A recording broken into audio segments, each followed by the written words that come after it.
Welcome to The Beauty of Conflict, a podcast about how to deal with conflict at work, at home, and everywhere else in your life. I'm CrisMarie. And I'm Susan. We run a company called Thrive, and we specialize in conflict resolution, communication, and building strong, thriving teams and relationships. Conflict shows up in our lives in so many ways.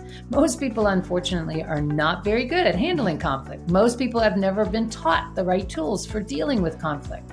And then it leads to unnecessary friction, arguments, passive-aggressive emails, tears, hurtful comments, stuckness, all kinds of things we don't want. We're on a mission to change all of that. We've spent the last 20 years teaching our clients how to handle conflict in a whole new way. We're here to show you that conflict doesn't have to be scary and overwhelming. With the right tools, you can turn a moment of conflict into a moment of reinvention. Conflict can pave the way into a beautiful new system at work, a new way of leading your team, a new way of parenting, a new chapter of your marriage where you feel more connected than ever before. Conflict can lead to beautiful things. Hey, today we have some special guests, Jennifer Hilton and Sam Mack. They're a couple. Then they live in Vancouver, British Columbia. And so we're thrilled to have you both here. It would be great, Jennifer and Sam, if you could give us some background about who you are as individuals, who you are as a couple. And I mean, we know you through the Haven. Yes, we've known you a long time through the Haven, but we'd love to let our listeners meet you. So go ahead. Okay, thanks. Thanks, CrisMarie and Susan. Happy to be here. A little nervous, but happy to be here. And so I'm originally from Nova Scotia, and I moved to Vancouver, BC in 2007, I think, actually to begin my relationship with Sam after we met at the Haven. So I am a life coach, and I have a practice here in Vancouver, and I work at the Haven. So that's our common meeting place. Cool. For sure. I guess I never put it together that you guys had actually met there. I probably should know that. You've probably told me, but it's like, oh, of course. Yes, we met in the phase program. Oh, okay. Now that's month-long programs. Yeah, that's where relationships begin. I did know that. It just took me a minute to register. Okay. How about you, Sam? Hi there. So I'm Sam, and I'm a little bit nervous as well. I was born in Hong Kong of Asian descent, and I immigrated to Canada at the age of 8, and growing up in Vancouver. So being in a mixed relationship is a little bit different, although my family tells me I'm more white than I am Asian. I am divorced. I divorced when I was 30. I'm 61 now, just a new grandpa. And for 19 years after my marriage ended, I remained a single person because I was petrified of a committed relationship. Wow. Yeah. You had me at 61, Sam. I had no idea you look fabulous for 61. I'm just saying. Our listeners can't see you, and there's no threat there, Jennifer. I'm just saying. I am 4 years younger, so. Okay, you don't look your age either. So there we go. Yes. All right. Thank you. And I too am divorced and have had many, many relationships. And I think, to the theme of your podcast and conflict, I think my pattern has been to actually leave relationships when the conflict began. And I think that's where this relationship with Sam is very different, because we decided, I guess, with what we were learning at the Haven, to actually bring that stuff into our lives and our relationship. And so it's been a journey, let me tell you. Mm-hmm. Yeah. Sam, I'm curious, when you said you were terrified, was it around conflict or is it around intimacy, or what do you know? I think intimacy was a big one. In fact, this is a funny story. When I was at the lawyer's office and I was served, the divorce notice and that, the lawyer read out the document to me and said that, your wife wants to divorce you because of lack of intimacy. And I asked him, I said, what does that mean? She wasn't talking about sex, I'm going to guess. No. So I had to look up. He had to tell me the definition of what that meant. And Wow. Wow. yeah, so that was So, and And just for our listeners, the way we define intimacy is into me see. So the willingness to reveal oneself, one to your own self, but also to your partner, and creating that connection that I think so many of us crave, is that knowing, feeling known and knowing of another. So. and sadly, I think, Sam, when they served you those papers, it was probably, yes, you may have been at fault at not wanting to see yourself, but too often other people, it could have been your wife didn't really want to see herself either. Because intimacy is one of those tricky definitions. I may want it with CrisMarie, but the first place I have to find it is with me. So it's kind of a tricky ground, So. it Yeah, sure is. Yeah. I agree with that 100%. And so how long have you two been together? Did you mention that? Well, they said 2007, Oh, then so I I have to don't do know if you math. started right away or. Yeah, I think it's about 14 years now. Oh, Yeah. okay. 14 since we've known each other, and about almost 13 that we've been in a relationship. There. Oh, cool. Mhm. All right then. Yeah. And how do you think you're doing with intimacy at this point? On a scale of 1 to 10, each of you give me. Yeah, I mean, I think it varies on the day. Let me tell you that. But I would say overall, I mean, for me, it's a 7. On average. Mhm. Cool. Sam is Uh-oh. keeping his face up. So. Okay, Sam, what about you? Do you want to give a number, or is this already going to create conflict? Well, without giving a number, I can break down. I think in our 12 to 13 years of being together, I say that I can break it into 3 segments of 4 years each. So every 4 years, I think we've made some strides towards being able to have better sharings, especially during times of conflict. That's great. Mhm. Okay. All right. You're still not giving a number. Like, what's the latest 4 years? I would agree with Jennifer. I think it varies. Certain topics are hotter than others, and maybe the number isn't quite as high. And other topics are reoccurring that we are a little bit more practiced on, that we've worked over and over again. Perhaps we seem to reach a slightly higher number. Mhm. Mhm. And this would be helpful if you're willing to talk about what topics are, because this is, I mean, every couples has topics that they're more, cautious about and ones that they rehash. If you can be more specific as to what are your stumbling blocks or the harder topics for you, and what are the kind of reoccurring ones that you do go through and hash out. We're looking at each other kind of smiling, but I would say the one that sort of stands out to me in the past, and it has been getting better over time, but it has been money. Mhm. So that's a big one. In terms of our value systems and really learning, I mean, I think overall our relationship has been about learning about our differences and how to tolerate. Yes. I love that.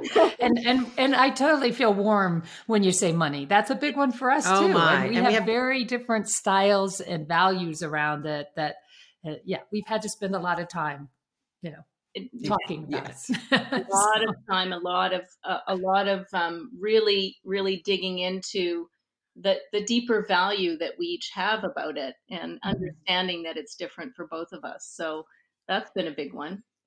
Mhm. I think sex is the other one. Yes, sex is another one. The 2 top ones, isn't it? Yeah, I think those are pretty, and it's good that you're spending some time talking about these different.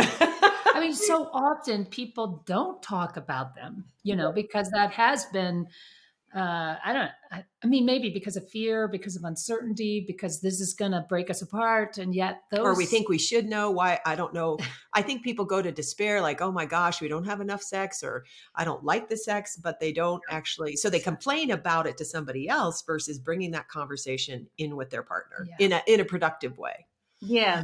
Yeah. And I think it's been about discovering that, again, from a value place, what we each value in regards to sex, but also recognizing that doesn't have to define our relationship, just like money doesn't have to.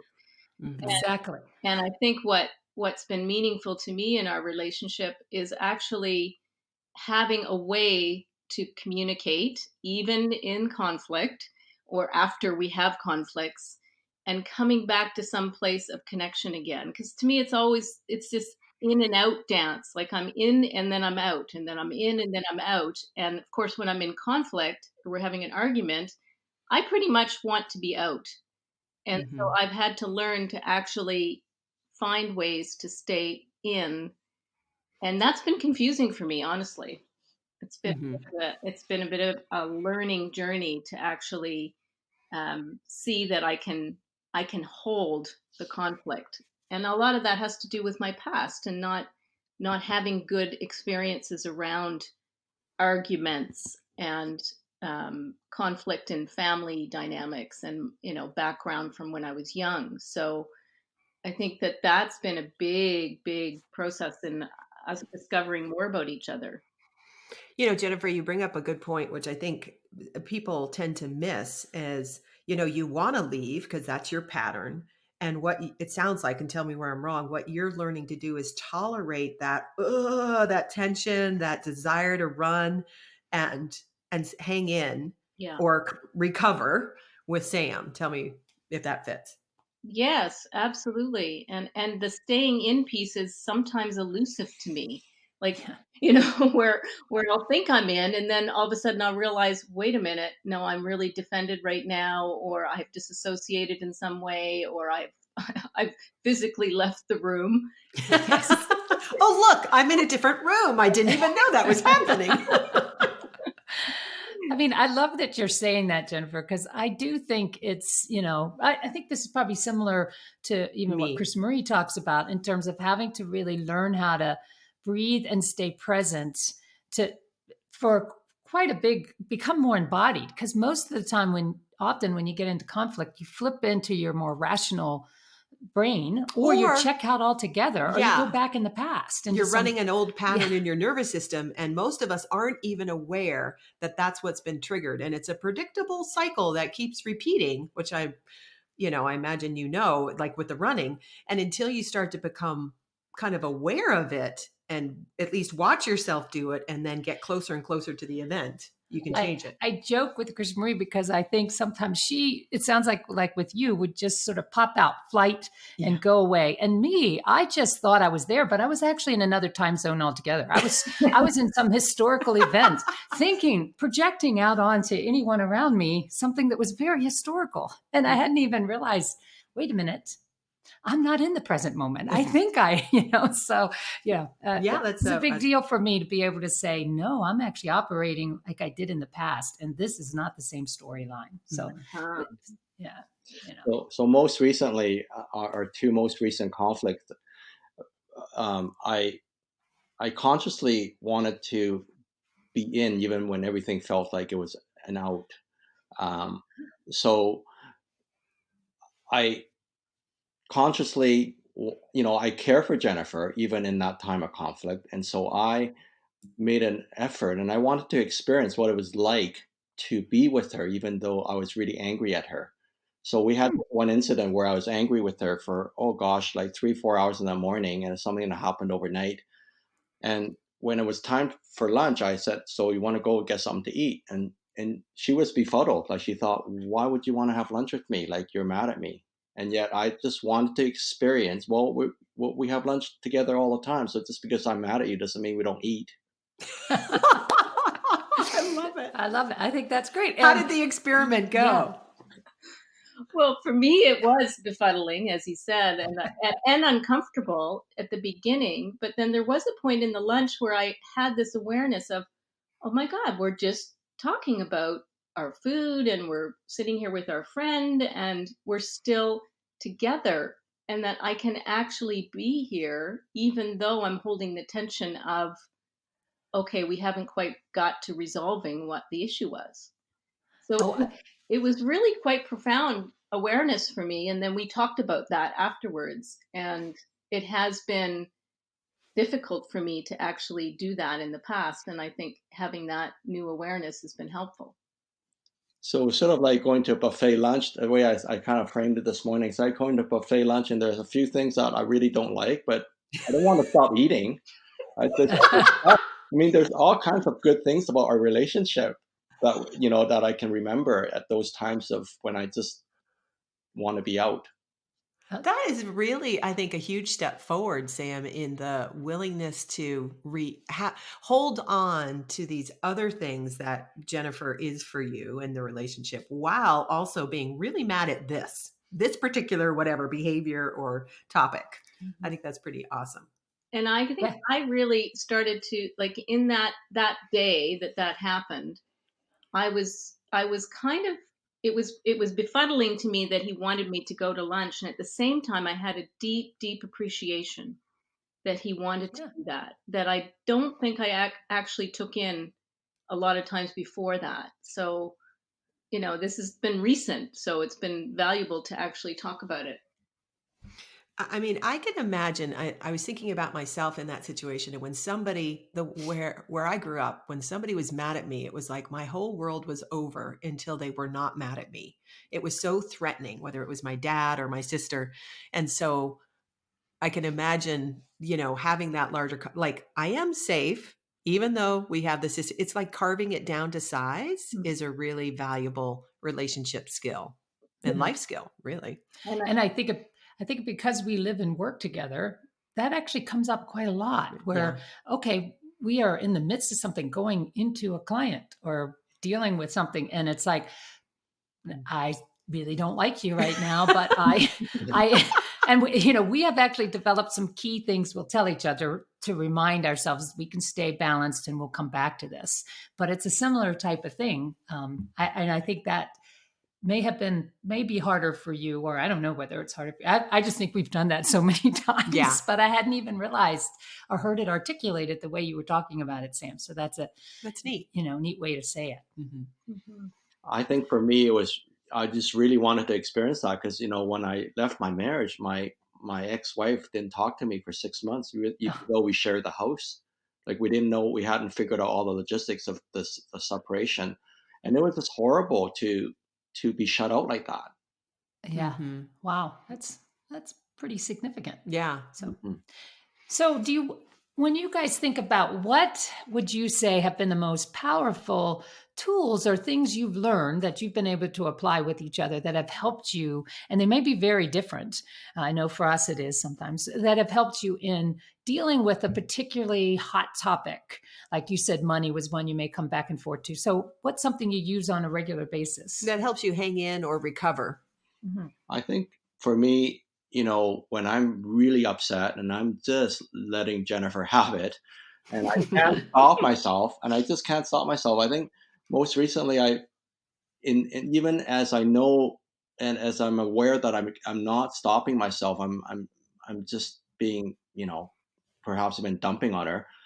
I keep reminding myself and telling myself, okay, what is going on with me that I am so charged up? Like, there's something going on for me. Cannot be just about her. Mm-hmm. Okay. It's not that I keep using for me. I love that you're saying you may be going at that kind of kicking and screaming or yelling at her, but something inside of you is realizing this is not. It's not just about Jennifer. Yeah, and it sounds like asking yourself, why am I so charged up? So that's great. It's great. I think Jennifer. Yeah, I think for me, similar. I think what you're saying in some ways, Sam, is becoming more aware of what's going on for me in the moment. And I think the biggest awareness for me in our relationship has been how much I can kind of ping back to being very young in my responses to him. It's sort of like the whole thing around, you marry one of your parents, right? So, and if Sam shows any kind of anger, I can ping back very young and be responsive or reactive that way. So I think holding that as a key for me, if I'm in my reactivity or my trigger or my defense, it's usually because I'm quite young. I grow myself up in the moment. So I like that. What helps grow yourself up in the moment, Jennifer? Well, first awareness, and then oftentimes I think, and I learned this with you and Susan in the Couples Alive that we helped assist you with. I think it was around the nervous system stuff. So Mhm. recognizing, oh my gosh, my body is reacting here, and what do I need to do to take care of myself first before I can even respond to him, appropriately. So that has been a huge help. It may mean that I have to take a time out. So I use a signal like I need to time out here because I'm very reactive right now and I need to go and take care of myself. Could be going shaking, it could be going and doing some breathing, or usually it does require me kind of having to move away to distance in some way first. And that's okay.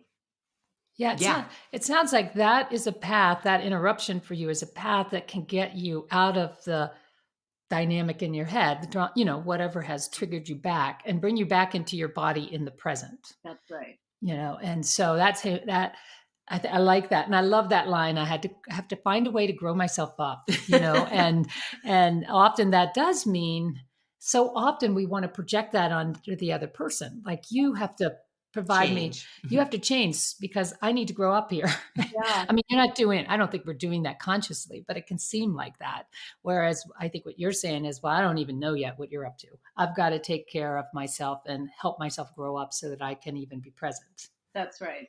Yeah. Yeah. And it is not always perfect. I mean, there are times that I won't do that at all. And then, but again, what I think is the beauty of our ability to intimate is that we can come back around after an episode, after an argument, and then I can get clear when I'm not in my reaction and be able to communicate with him about it. So I think that's what I appreciate most.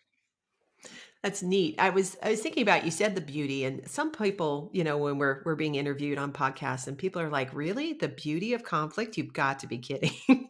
So, I wanted to hear from your point of view, have you experienced beauty in conflict? If so, how has that shown up for you two in your relationship? I think most, and like this was an event that happened in July, just before we were leaving for a 1 week holiday, and I don't know, I guess travel anxiety, whatever, what have you. We got into a really heated argument. Like, basically, Jennifer said she was going to leave. And for sure the vacation was going to be canceled and we weren't going to board that plane. It was a big deal. In fact, she said, well, you said you were going to take the cat and you were going to go. Yeah. So, so we were sitting there. I sat with her. We were just, I wasn't coming up with anything. Usually, I don't until I go to sleep and think about it in the morning, kind of thing. And for me, there was a moment of heart opening. I don't know how I got to it, but I looked across the room. We were sitting across the room from each other, and Jennifer was in a lot of despair, weeping, crying, and I said to her, I said, "Can I come and sit beside you?"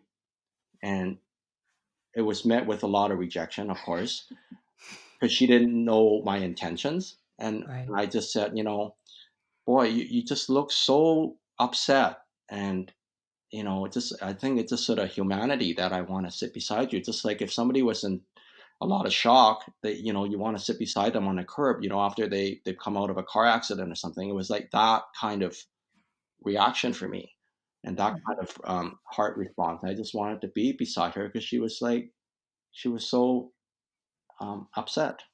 Mhm. I think to me, that's quite beautiful, Sam, because it sounds like in that moment you were able to suspend whatever might be up for you to just experience that loving of her and where she might be, which, I get, and I can totally get, Jennifer, why in the moment you may not have trusted that. But it sounds like at some point you did. Did you invite him over, or was there Did just you that? let him in at some point, or? I did. It took a while, but once I sort of heard that, there was a shift for me, and Mhm. I was pretty stuck that night. But again, we talked about it afterwards, and I think that was a moment of shifting. Where he actually saw beyond what was going on and got with my humanness in the moment, my struggle in the moment. So it was beautiful in some ways. And I think, and I love the word beauty, actually. I think it has a richness to it. And I mean, I can think of a beautiful thing that came out of a lot of struggle for us, which was a house renovation that we did Oh, that took, 6 months, 8 months, and it was hell. It was like, whoa, we were really up against our differences and expectations and stuff that we hadn't even thought about before we went into it, and almost to the point of leaving. I mean, you can get now that that's my little dance is, okay, I'm out of here. But afterwards, it was so, like, after it was all over and we actually saw what we created, and Mm. we started living in the new space that we had co-created through hell, we actually acknowledged how beautiful it was. Like, no matter how tough it was, no matter how much of a struggle it was, and con- full of conflict, we had created something of beauty. And Yeah. I can get in touch with my feelings about that now. Like, so there's a Mm. poignant example. That is so neat. I mean, I think, they talk about brain science and how creativity, those aha moments, the eureka moments that we have are from when our brain is trying to hold two opposite ideas that it cannot really resolve. And like Sam, when you go to sleep and all of a sudden you're taking a shower and you're like, it comes out of those differences in our brain. And I think when we're working on a project, just like your home renovation, the conflict actually is a creative juice for new ideas. It doesn't feel like that in the moment, but we have experienced it over and over again. So I love that story. Yeah. Mhm. And I just want to say something about the July. We did go on that holiday, I wanted to Good. know. I'm glad to hear. and over the next couple of days, we were able to process through what happened. And not that we came up with any solutions of all the things that were said, but we did have an acknowledgement and an agreement with each other that, man, you know what? Each of us in our own way, we're just really difficult to live with. That's so cute. I really appreciate what you're saying, Sam, because that is one of the toughest things, I think, in working with couples. And even I think for us, the desire to want to solve it or fix it or get to some sort of resolution versus, wait a minute, we may have to be in this and just Percolating. listening and trying our best to understand each other, even when we think we're each difficult. That's really what that's going to eventually potentially lead to something new and different. But it's so hard in the moment, like, let's fix this or let's resolve it. So, Mhm. and I was laughing about your vacation thing because we had our own experience of CrisMarie does not take vacations. And when we were heading off on one of our vacations, we arrived at our beautiful 7-day vacation, which we never take. And we walked into this beautiful palapa, and we put down. It was a yoga retreat in Mexico. And she said, I don't like our relationship. I'm really unsatisfied with my life. And I just remember, like, what? Now for me, I remember, I was like, we're using the tools we teach, and I'm not going to spend hours on end talking about this, but we're going to do a 5-5-5 every day. And I'll commit to that. And then we're going to go to yoga. And she demanded a couple more 5-5-5s than just It was one. we did a 5-5-5 in the morning on the state of our relationship, and then a 5-5-5 in the evening. And it actually was enough. And for those of you that don't know, we'll put it in the show notes about the 5-5-5 tool, because we've talked about it a lot. But it really did create digestion of, and it turns out what I was most unhappy with, that I was projecting all into Susan, is I wasn't doing things that I wanted in my life. I wasn't being creative and acting and painting, and it really wasn't about Susan, but it's so easy to make it about the other person. Yeah. Mhm.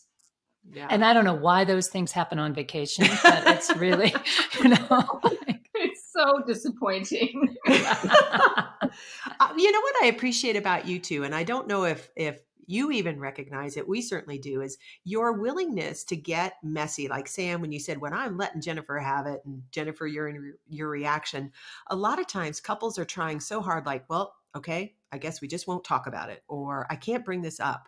And your willingness to kind of lean in, and even knowing, Sam, that you were saying, yeah, I'm giving it to her, and maybe something, there's got to be something else going on, but I'm still giving it to her. But that willingness to kind of go through that and get to the other side. I think a lot of couples don't feel that trust to be willing to do Well, there's that. a huge level of vulnerability Yeah. for you to even be able to recognize it and identify it, and then to actually be able to share that with each other. And I think so often even though we want to be vulnerable, I think there's a deep longing to be seen and understood. Mhm. It is such a terrifying process to go there. Mhm. And you guys consistently seem to learn to go there and know that it's not always going to look pretty. So Yeah, which I really appreciate about you too. Yeah. Well, I mean, when I said earlier that I break down my 12 years into 3 trimesters, I don't think that the fighting, we fought politely for the first 1.5 for sure. Like Ah. first 6 years, we were very polite with each other, Yeah. and we had to learn to be less polite. Yeah. Huh. And that, And go ahead, Jennifer. that's me back to, what do we apply? I think that's something that we had to learn, how to actually express our anger with each other in a way that could be, held in the context of the relationship. And I think that gave us more depth in our relationship. So I think, expressing our anger, and the first time after, being so polite, of course, I had done a program at the Haven and come home and with all of this revelation that, okay, now I'm going to express my anger and I'm finally going to get there, and we did create some agreement around it and created the space, and it was intense, and we stayed in and we cleared everything afterwards. But that was sort of the beginning of our sort of loosening the grip on the politeness, the tightness, and actually brought a lot more juice and excitement into our relationship. Yes, I Yeah. love that. It's like, I think people don't recognize that willingness to go there is really the juice of passion, the differences in our energy allowing that. But we've all been, anger is so Velcroed to violence in our past, certainly mine and in many people's.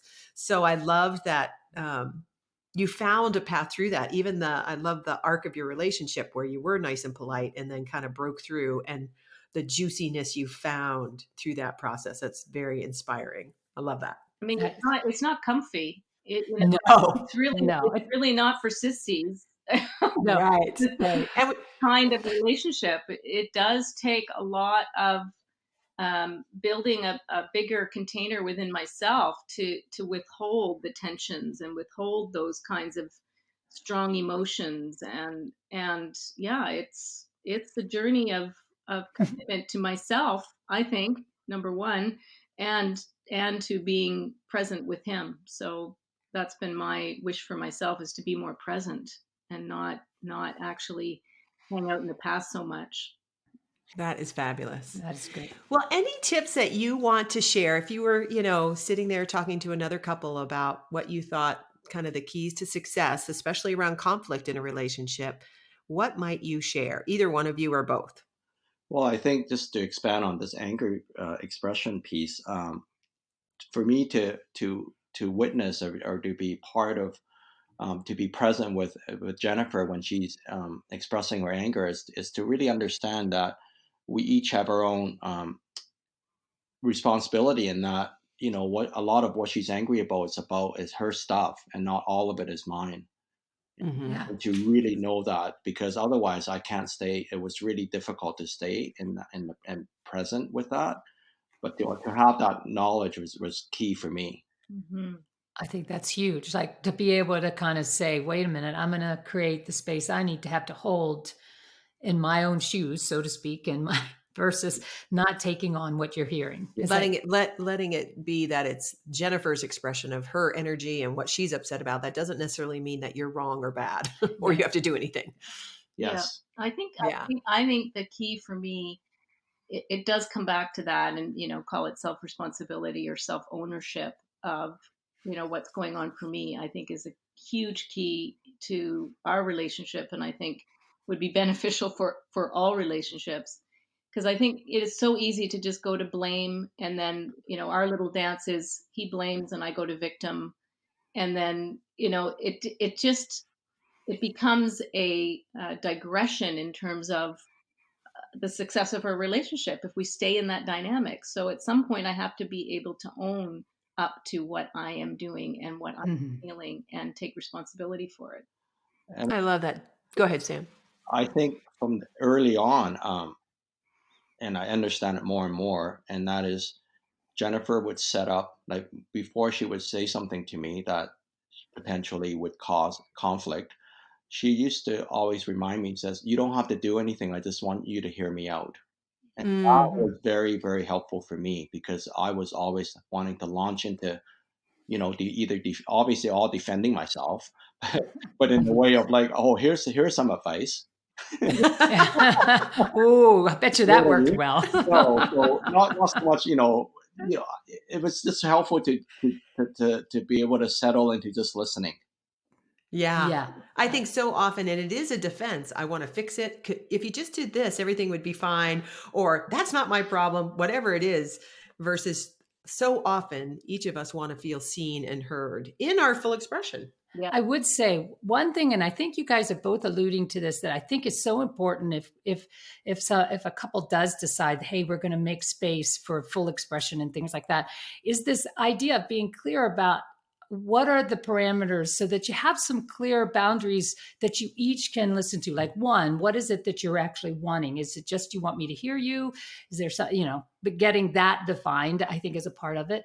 And if you're going to go into like really letting yourself go, timing it so that the other person, say they can't hold, you're going on for a long time, it could be 1 minute of that, and then check in, do you need more time or not? So those are ways to kind of create some structure around that expression. Even boundaries around you won't hurt, me or yourself or stuff or, maybe just the bed. I think that's been a big one for you and I, because yes. if you get angry, you will sometimes do things to yourself, which that's actually way hard. I'm not as worried that she's going to hurt me, but there are times when it's like, wow, I don't want you to hurt yourself either. So those things are very important to talk about. Yeah. So I would say that's a really important thing, because I think it's the avoidance of anger in some, at least when I talk to other couples, people always seem to want to have this happy forever after relationship, and they're not willing to go to the stronger emotions such as anger. And that interferes in terms of your ability to have a full relationship. So I think that's been huge for us, and I think potentially for other people. Yeah. And we do talk about it in the Beauty of Conflict for Couples. We talk about the process of the Vesuvius and the boundaries. And I think you're right, Jennifer. People want nice and polite, like, we're good as long as everything's smooth. Yeah. And what happens is then they complain to their partners, or maybe even another potential, their friends, or maybe even start to create emotional intimacy about complaining about their partner to a potential mate. And that's where affairs can start versus I'm going to bring this right here with you. See how it goes. Yeah. You can either go out for dinner and have a nice romantic evening or have a fight, and line it up so that you actually have it with some clarity. And we actually think the fight or the realness in that is going to bring you more passion than that dinner out. We do. One other thing I'm thinking of is I think something that we've integrated into our relationship that I think would be helpful in others is appreciation for each other. And, we have a practice that we kind of go in and out of, but, pretty consistent, where we will share at least one appreciation for the other a day.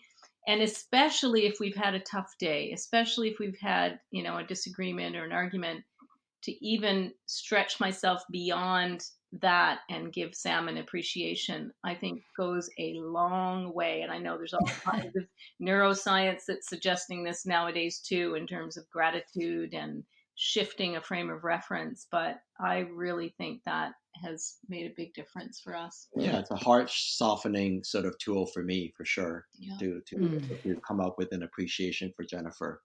And I think Go ahead, Jen. I live in such a, like a negative frame of mind a lot of the time anyway. So then to shift into the positive, it is rewiring something and shifting the focus of the relationship too. Well, and it's even a micro version of what even going to lunch together, even though we have this angry piece, there's a cultivation of, no, there's more to you than just that. I still love all these other parts. So I think that is a great brain workout, relationship workout, to pull out that appreciation in those times. So good on you folks for doing that. Even I'd love the span, the appreciation and the anger expression. Yes. There's definitely some mobilization in it for me when that happens, when there's an appreciation, whether it's a lunch invitation or just something to share that just happened. That's great. I like that. And I was thinking, to me, I don't know. Sometimes I think if I'm really angry, I may not even believe the appreciation. But if it's something where it's like we dance together, even if we dance angry, but it's fun music, suddenly it shifts. Like I've got to have, or like maybe going out for a meal because that's something we can enjoy. Or a walk even. And if for me, it does have to have a little more than just the words for me, I think, to actually let it sink in. So I love the idea and bringing that in. So. Do you have any closing comments? You've been delightful. We could talk to you for a long time. Well, I guess the only other thing I find really helpful and have found helpful in our relationship is the agreements that we have made with each other, which again, I think, at least when I talk to new couples and younger people, they don't seem to go there. But I mean, the fundamental agreement that we have at the basis of our relationship is that we want to be supportive of each of our individuality and for each of us to live our life to the fullest. And that's a commitment and that's an agreement. And so whenever there's a conflict, I have that to bounce up against, that I can sort of weigh against. Okay, well, this is about Sam and him wanting to do something in his life, and I may not agree with it, but our agreement is that. So I think that's been very, very supportive for us. And we continually want to define oneself to the other. Yeah. This is who I am. This is what, this is my preference in this moment. Yeah. I love that. I love that. It definitely, we talk about boundarying in the book, and that's that whole expression of these are my wants and needs and based on my core values, and that it's about not changing you, but me expressing me. And I love that you're in there to create the aliveness for each of you. And I know, agreements, we also talk about that in the book, and there are a lot of different ways to think about it. Because agreements can be simple things you commit to make sure you stay on that path. And I imagine, if you can remember it, that's great. You may also have to come up with, hey, if we do get stuck, here's what we're going to agree to do to try to bring us back to this commitment we made. And because that, I know for us, sometimes it's like, okay, we're going to go do a workshop because that's actually one place where we know other people will be around us and call us on our BS, whatever we might be doing sometimes. And so we can get back into alignment in what we committed to. So I like that. Yeah.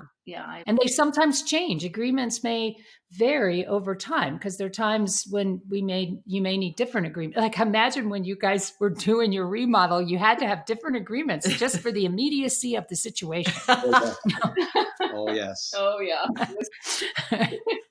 I don't know how much agreement making we made in that process, but we learned a lot afterwards. So, you realized you needed to maybe have them. That's great. Okay. Well, thank you, Jennifer and Sam.